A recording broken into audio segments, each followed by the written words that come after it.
She's on her way.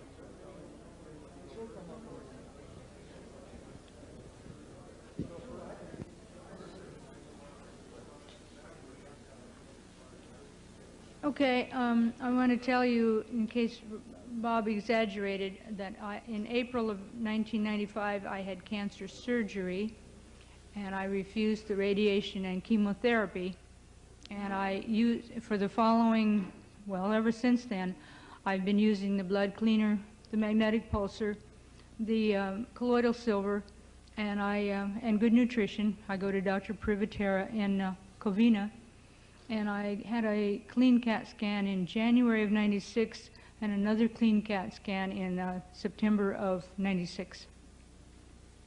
Any more? Anything else you want to know? What kind of cancer you had? Oh, I had uterine cancer. Little difficult to back up from that. There's just too much of it, and so it was a good idea to take it out with surgery. Okay? Any questions?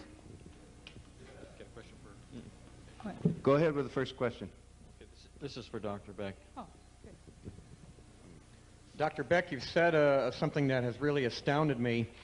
I knock out a cold within hours with garlic and echinacea, podiarco tea, etc. I take 25,000 of beta-carotene a day. That has kept my immune system so strong I hardly ever get a cold. And I drink Willard water with the castor oil, and I've never felt better in the last 6 years. Now, are you taking these things? And if you are saying that, I'll believe you, but just I want to hear it. Should I stop taking those things? I can't advise, if I gave medical advice, it's a felony in California, and I can't use the word cure. But if you're an organic gardener and want to kill everything, and you don't want to use DDT, use garlic. You know that. It's a deadly poison for any parasite, any mites, any bugs. They won't come near it. And the human beings we've gotten off of garlic, Dr. Andreas Marx, M-A-R-X, homeopathic physician, and many, many others have gotten people off garlic. They no longer have the low-grade headaches, the confusion, the fatigue in the afternoon. They kiss the ground this doctor walks on. Because you will find that garlic is a poison. It has been known. They do not allow garlic in any ashrams, temples in the East. The Church of Scientology even forbids garlic to be taken on any of the ships or the organizations. It's just totally forbidden because they know when people take it, the shamans can no longer do psychic work. Their hemispheres are desynchronized. They've known this for thousands of years. And my advice was simply get off of it for 3 weeks. Take a garlic clove again, see how you feel, and then you tell me whether you ever want to experience that again. Okay? Thank you. Yes, doctor, are you aware of a mild silver protein, and what do you think of that? And yes, I know, Faber. I know the people who are selling silver protein. It is known that silver proteins are very poisonous for you. Silver proteins consist of silver nitrate, silver chloride, etc. They can dye your skin. The disease that you get when you take silver proteins is called agroria, A-G-R-O-R-I-A. This protein gets into your skin, never comes out unless you inject little pieces of silver nitrate be put in babies' eyes in case they had picked up a birth canal infection. Now they don't use that anymore. And we recommend colloid, or colloid, depending on how you pronounce it. The preferred pronunciation is colloid, although most people call it colloid. And you can make your own in a far better quality than you can buy, because the colloids you buy contain coloring agents, yellow dye, they contain EDTA, they contain honey, they contain plain Knox gelatin to keep it from settling out of solution. And the colloid that we made here has none of that in it. You can drink any amount with no side effects. Does that answer your question? Yes, and the colloidal silver that you can buy that's so expensive, is this what you have as good, or? We have it far better, and all you have to do to prove that is take it to a laboratory. There are a number of laboratories that check silver from photographic shops, before they pour the hypo down the drain, they electrolytically remove the silver, and if it's over a certain concentration, it has to be considered toxic waste. They're the ones who do our analysis.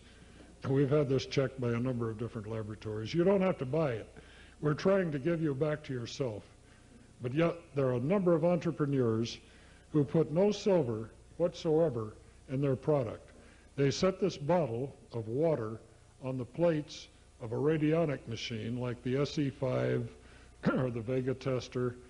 They set a certain rate, R-A-T-E, of numbers. They transfer these numbers or this rate into the silver. They put the note B flat. You've heard this guy. He's lecturing and selling hundreds of thousands of dollars worth of no colloids. And I said, Wayne, if I buy a bottle of colloid, I want to see some silver in there. When I analyze yours, there is no silver colloid. You claim 0.046 parts per million. I can find none. Now, do you want to talk to my laboratories? Do you want to bet there's anything in this bottle? He'll fold up and run away. Okay? So that's what I think of other people's colloid, and I've analyzed dozens of different brands. And everyone will tell you his is the best. And they've been Ericksonian hypnotized by upliners and multi-level marketing schemes, and they've got to tell you their colloid is best, because if they tell you you can make your own, don't forget, a patient cured is a customer lost. Okay, another question? Yes, you were talking about the fact that you should not take garlic when you use the blood cleanser because it will act as a poison, etc. How long should you be off garlic before you use this? In the beginning, before we would take patients and on any of our free studies, incidentally, this has never cost a patient a penny, we gave them 2 weeks to detoxify. That meant hard drugs, recreational drugs, tobacco, alcohol, cigarettes, aspirin, their headache remedies. Now, yeah, herbs, mostly herbs. Both what about kitchen, vitamin C, some of the other vitamins? Now, yes, Vitamin A. the vitamin C is harmless as far as we can tell.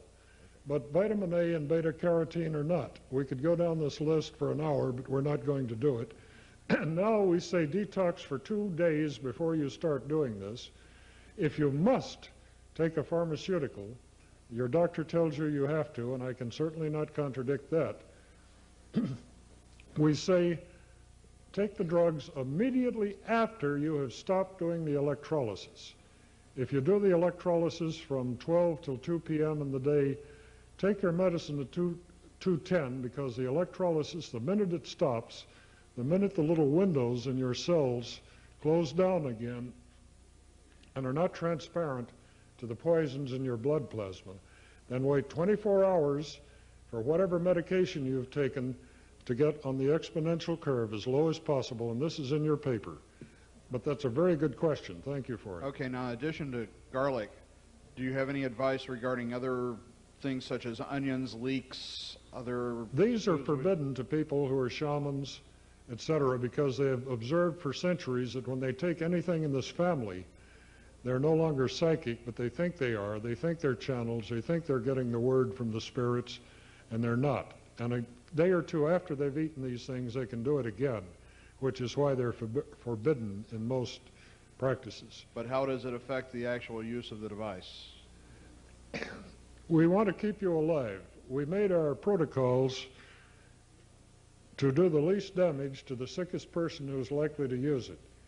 We say it might not kill you. A friend of mine who could handle a pitcher of beer on the way home every day had 1 glass of beer in North Hollywood. He went to the car and wired up and was starting early before the football game started. He drove about a block before he was so drunk he couldn't drive his car, pulled off into a Ralph's parking lot, slept for 3 hours before he could drive home. That 1 glass of beer looked like 30. He could handle 1 glass, he couldn't handle 30 glasses of beer. It's that simple. If you'll read the paper, which I've left with our esteemed host, you'll see why that is. And he can make copies of this at Kinko's for about $0.05 a page. And there's your medical reference from Harvard, MIT,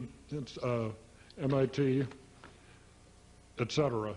And there's your answer. Okay, so your basic advice would be to avoid garlic, leeks, onions, anything from that family then? I eat them when I know that I'm not going to be blood. I love the taste of them, but I know what they do to my brain waves.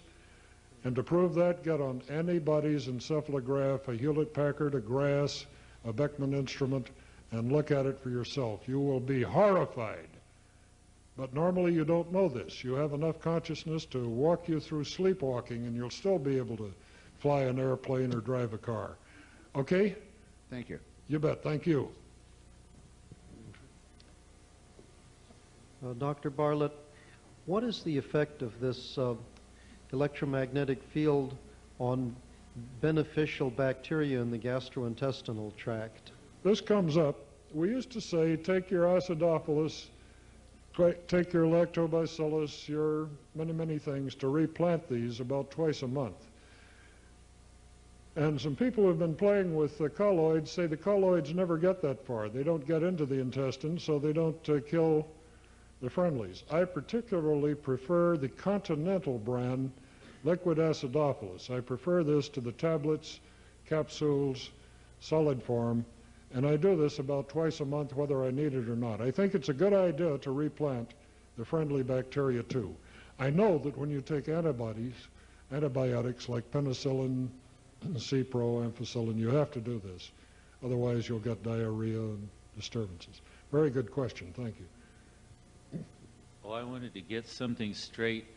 I'm on Adalat. I think that's somewhat like Procardia or nifedipine. Did you say that you should stop taking those, or say if you took this electronic treatment, say you start on the electronic treatment, you should stop taking the Adalat or nifedipine or Procardia? I said that, yes, sir. Okay, next question. Oh, okay. All right. If you must take these, try doing the blood cleaning about 10 minutes. If it makes you terribly sick, don't do the blood cleaning ever again until you're off the medication. Here it is again. You're listening? Listen up. It increases the dosage 20 to 30 times. And if you're taking one pill now and you take 20 or 30, you're going to disturb your heart whether you do anything or not. Don't do it. Stop. It's forbidden to you. Nobody will sell you one if he knows your doctor's put you on these poisons. They all have side effects, and they're essential to save your life, but this does it better. Okay, next question. Dr. Beck, you said the blood electrifier was about 95% effective with cancer and like 50% with herpes. Yeah. Why isn't it 100? I'm curious what factors are involved. Because 85% of the people have a death wish, they're going to defeat you. The reason we decided it does work, if you send your spinal serum or your blood plasma to a teaching hospital in Northern California to have them run an assay of the neuropeptides, the neurotransmitters in your blood, Norm Cousins at UCLA, before he died, said, Bob, there are 2,000 known neurotransmitters. Now, wait a minute. If the immune system is fighting these invaders, these aliens, these adversaries full time, it does not produce a full complement. You can take your blood after you have cleaned it or electrified it, send it to the same laboratory. You will find that two neurotransmitters, particularly interleukin 1, 2, and 3, interferon, have restored themselves to your blood. Interleukin and interferon are considered specifics against cancer cells. A few years ago, if you had cancer and you wanted to buy human interleukin and interferon, it was about $50,000 a dose, because animal interleukin and interferon, genetically engineered, will not work on the transcriptase of a human being. But you can make your own. You don't need $50,000 a dose. Just get the boogers out of your blood and your immune system will take care of the cancer. Okay, does that answer it? Very good. Next.